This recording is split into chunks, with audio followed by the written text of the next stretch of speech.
hawak ako ditong dati kong accessory sa sakyan kay Dos. So 3-way socket siya, tapos meron siyang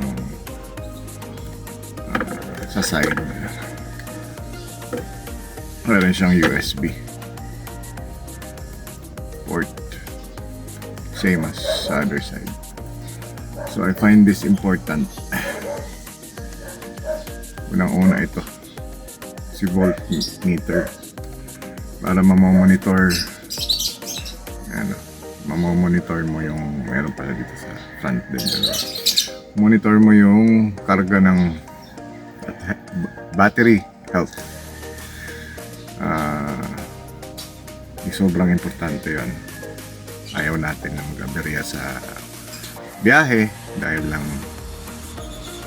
alam mo yun, hindi na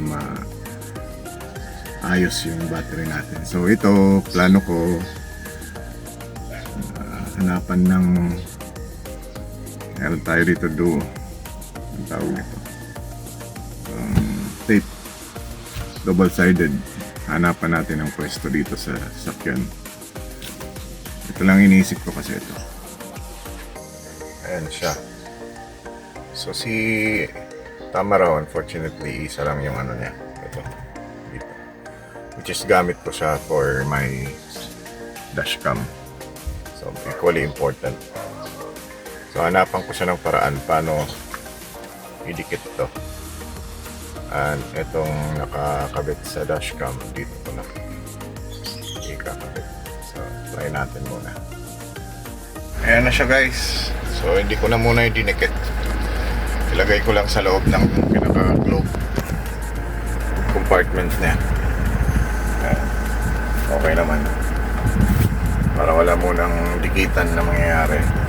So healthy naman ang battery. 13.9. Naka-under yung aircon. Ilaw. Ayan. So under lahat. Radyo. Ayan. Naka-under lahat. Ayan.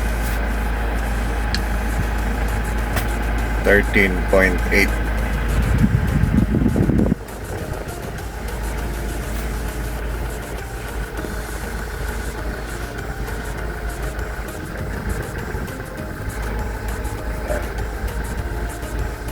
Ayos muna yan.